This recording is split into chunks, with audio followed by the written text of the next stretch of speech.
आज मैं आपके लिए चैप्टर फर्स्ट लेकर आया हूँ रेशनल नंबर। अब बात आती है रेशनल नंबर होता क्या है।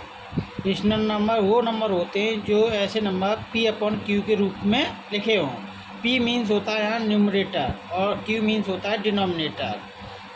But q not equal to zero होना चाहिए। जीरो क्यों होना चाहिए? वो इसलिए होना चाहिए क्योंकि उसकी वैल्यू हमेशा इनफाइनाइट आती है और इनफाइनाइट की कोई वैल्यू नहीं होती है, वो अनंत होती है। अब बात आती है हमारी नेचुरल नंबर।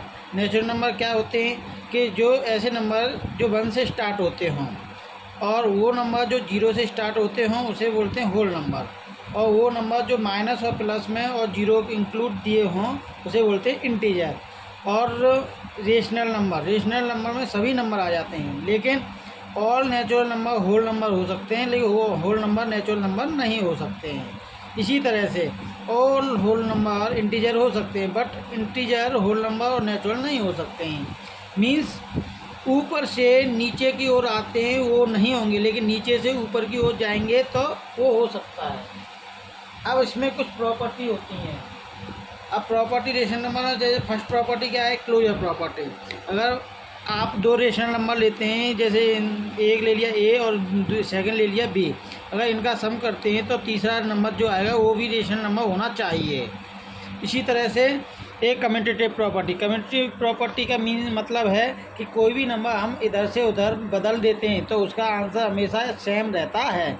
LHS और RHS एक जैसा होना चाहिए। जैसे मैंने लिया यहाँ a प्लस बी या फिर b प्लस a किया तो दोनों का आंसर, बट ये प्रॉपर्टी सब्ट्रैक्शन और डिवीजन में नहीं होती है, लेकिन मल्टीप्लिकेशन में होती है।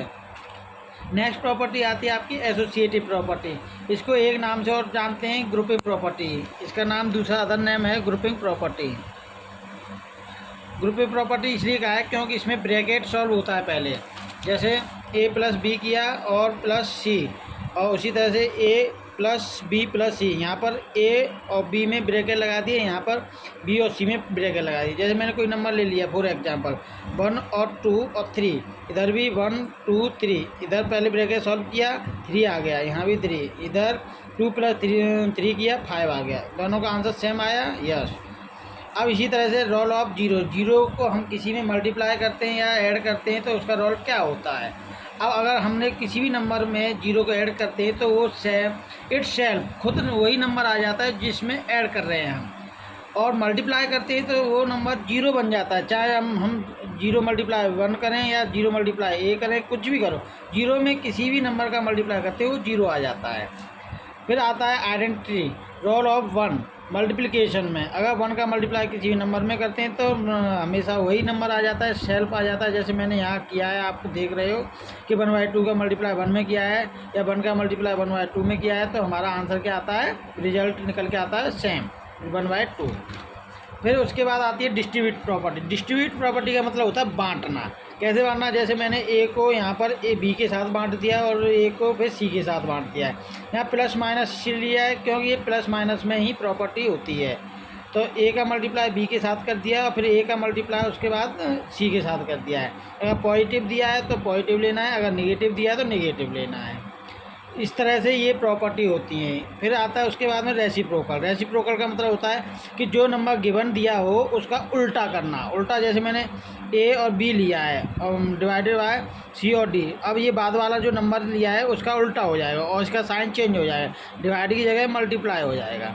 तो ये मल्टीप्लाई का साइन हो गया, यहाँ d/c लिख दिया, तो इसका मतलब क्या हो गया, a का मल्टीप्लाई d में और b का मल्टीप्लाई c में। फॉर एग्जांपल में ये लिया है, यहाँ काट लेते हम, जब 6 नंबर का रेसिप्रोकल करते हैं तो उसका आंसर हमेशा 1 आता है। आपको अगर मेरी वीडियो अच्छी लगी हो तो सब्सक्राइब कीजिए। Okay, thank you.